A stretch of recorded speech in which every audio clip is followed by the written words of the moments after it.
Hello. Today we're taking a look at part 2 of our introductory class of Grasshopper. So in this video we're taking the knowledge that we have and we achieved in the one before and basically advance on that a little bit further. So this was our file before that. We're just gonna hide those things here and we're gonna take a look at how we import new things in Grasshopper that makes the workflow way easier and way more accessible. So imagine you have an amount of rectangles on the floor like this. And normally if you would like to extrude them all to a certain height and make them all look like city-like almost, you would have a lot of work to do because you need to basically extrude every single one like this and like then upwards and then the second one upwards, and you don't even know what to do when they're like intersecting. So we're making this a bit easier, and then in case we need to change or we have an updated map of those closed polylines, we can always add to them or remove them.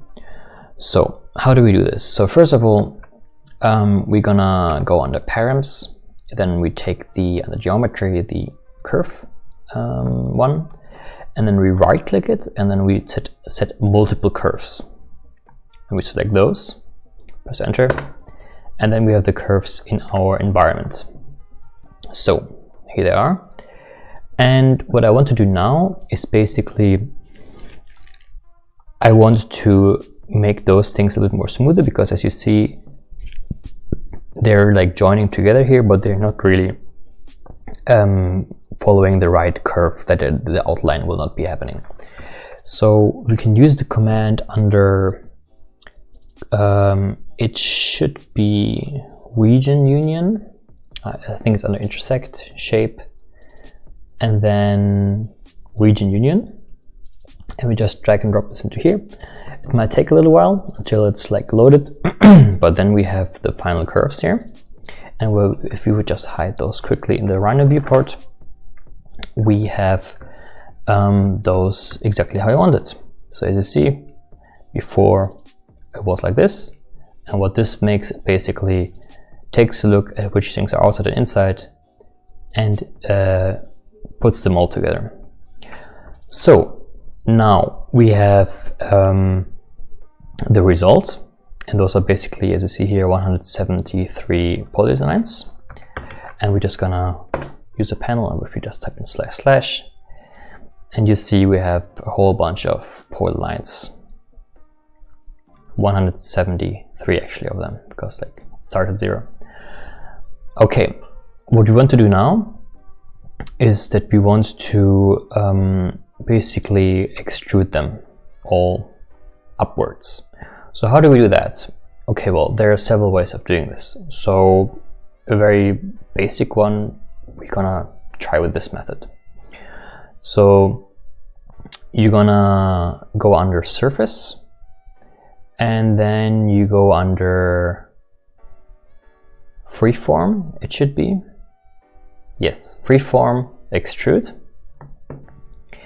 And then we use this, and it wants to have two things. So it wants to have the base and the direction. So the direction is empty and the base is also empty. So we're gonna, first of all, we drag the base that we have here into it, and we see nothing's happening yet because it needs a direction. So what is the direction? So here we have this like little arrow. It basically means it wants to have a vector, an empty vector parameter. It is there at the moment. But a vector is basically a way of showing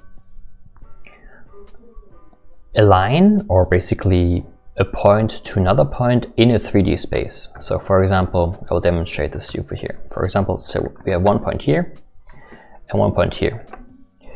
Okay, let's move this a little bit around. And we can actually, if we make a line between this first point and the second one, it will basically be the vector from this to this. It always has a clear direction. And because we're dealing with just basic shapes that are on the ground, we just want to have them move in upwards. And what Rhino has, basically you have the X direction showing the green thing, the y direction showing the the x direction showing the red thing, the y direction showing the green thing, and then we have another one which is the z direction. It goes upwards, but we don't see this one and this one here at the moment. So what we're going to do is we're just gonna type in z, and then it gives us the unit z, and this one has a base amount of 1, but in this case we want to change this maybe a little bit, so we go under input and number slider, and we're gonna get just a basic number slider like this, and we put it into the direction. It takes a little while, and as you see we already have our things here, and if we change number slider, obviously it changes all at once, so you don't have to extrude them all at once, it just goes automatically. Very simple. And again, if you want to add things to it, we could easily do that. So there are two things which are kind of weird still. First of all, they don't have any things on top, and second of all, they are all the same height. So we want to change those two things. One way to do it, there's first of all, we want to basically make them solid. So a way to do is just to double click and cap holes, and then we just drag and drop this one into here, and it basically gives us those cap things as well. And we're going to deactivate this or disable the preview, and you see we already have like a very nice full extrusions that work seamlessly. However, we wanted them still in a different height. So one way to do this is following. We can make a so-called series that basically generates us a certain amount of numbers that is used for extruding the base surface into the z direction. So how do we do that? So first of all, we need to have 173 different amounts, and to get this number from the length of the list, we just type in, I can double click and just list length, enter, and as you see, it would just, if we just drag and drop this into here, it just gives us this very simple 173 amount. So it's the length of all the polylines that we had here. As you notice, the polylines that we had in the beginning, before, there were more, because we were basically fusing them here together. So we have a little bit less, so we have 173. Otherwise, it would have too many outputs, or too many polylines. And we now want to create a series. So just type double click, series, and we just put this one into the, so what it basically does, it gives us at the moment 10 different counts, so from 0, 1, 2, 3, 4, 5, and so 9, and it gives us at the start what the step would be and how many of those would be. So if you just play around with that for trying it out, so for example, you see we can increase the amount, the count of it, and you see it changes with the list as well. And we can also change these steps. So if we just get number slider in here and want to maybe have them as half, it will change accordingly as well. So we want to have it maybe a little bit slower or a bit lower, then it would be like that. Otherwise, we can always increase the amount of steps in this process. Anyway, we have the amount of steps that we have. So it's 173. So this is the count, and it will count up with the step counter until 173 things are achieved in the end. And we can also have a start to have like a certain base height, let's say it. So just make it 1. And now we have this amount of series, and we're just gonna simply drag and drop this into the factor into the z direction. Okay, let's see what we have here. And as you see, it does work. However, the size is a little bit too much. So I get into the number slider here, and we're gonna decrease this a little bit more. Maybe like that. or maybe a little bit more.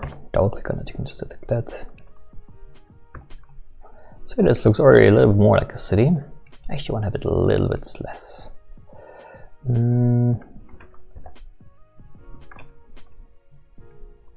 So yeah, this looks already something that is very useful.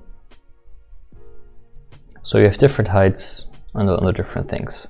And again, if you would make like a simple ground around it, and then we would make a custom preview, and we would also make a material, and we're just gonna put this in here, and then we will change it to the rendered view as well. Then you would have a very nice representation of this space here. Let me just deactivate the... Okay. So yeah, that's definitely something you can work with.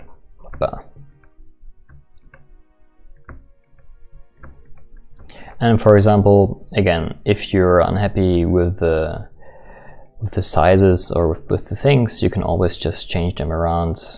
And yeah, for example, if you want to have a higher base height, you just increase this pretty quickly. It might lag a little bit more because it's like more computational power, but it still works. So yeah, and obviously if you're happy with the environment that you have now, we can still always bake it.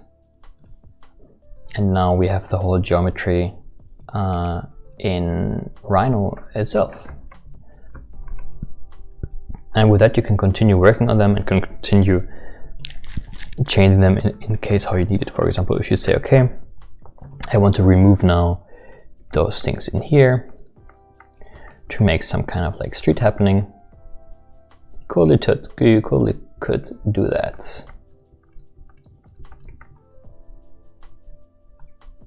So yeah, hopefully that was helpful.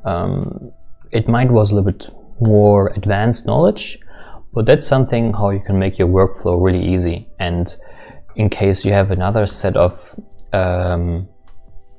polylines, any amount, it can always make this automatically. So if we have, for example, those things here, and we change the size again like this, you would see it would automatically adjust to it as well.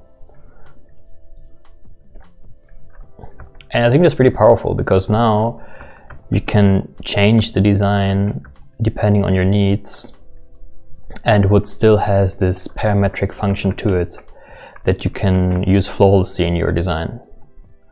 So yeah, hopefully that was useful.